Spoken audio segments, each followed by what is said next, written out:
Ladies and gentlemen, many are called, but only few are chosen. And he is one of the few. Undisputed, undefeated Christian comedians of the world. He is the heavyweight Christian comedian, Tremaine. Also the master of ceremony for the Mississippi Surge. You already know this. Now, today we're going to talk about a little news report that you may have read this weekend. Mississippi Surge, you need to get out and see your championship team. That's right, champions in the league. Getting back to that news report on the Associated Press, you can catch it on Yahoo News. There was a young man, I can't remember his full name. His last name was Miller. His daughter plays basketball in Indiana at a high school. I think it was a private school, Catholic school, something like that. Long story short, his daughter got in trouble with the assistant coach. And the coach told her she had to run laps. Well, apparently her father had a problem with that because he got upset. He confronted the coach, and I guess they got into an argument because he proceeded to beat the coach within an inch of his life. Or at least that's the way it sounded anyway. And I think they said he had to go to the hospital. Well, you know, a lot of his family members were agitated and upset, and I'm thinking, wow, really? He beat up a coach? He a model citizen. Oh, yeah, sure. I remember just last week I beat up my nephew's coach, too, yes. Darn those coaches. You know, so anyway, long story short, what I was confused about was another one of the family members was like, but see, that's what I'm saying. You know, what I mean, you saying he wasn't supposed to hit the coach? What you gonna do, somebody messing with your child?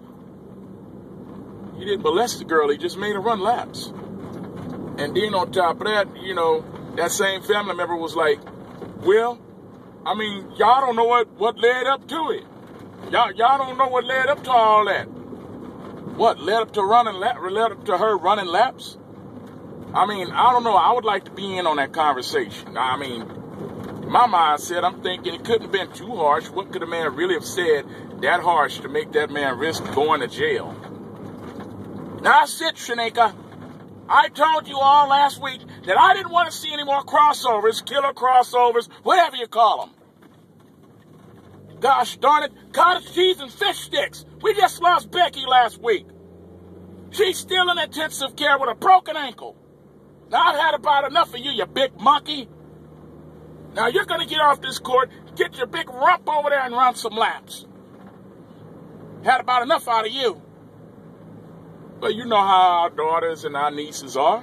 They ain't finna take that. I mean, at least not if we're not disciplining them. You know, if we're not putting some discipline on our children, you know how they react when we're not around? You know how that conversation went. I ain't running no laps. I ain't running no laps. Shanika, I ain't running no laps, boo-boo. When you get through, I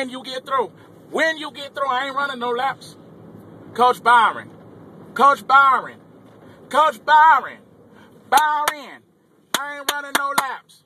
By-Ren,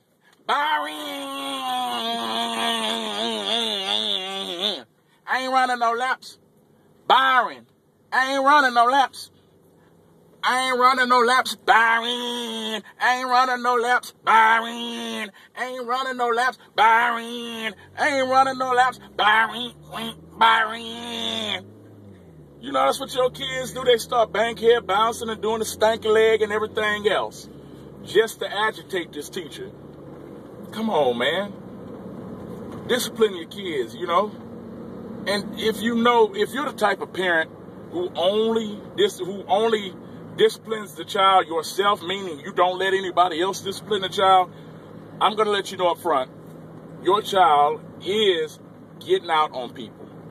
Your child, put it this way, if your child will talk back to you, even if they'll eventually be quiet, if your child will talk back to you, they will cuss out the teacher. Check your kids.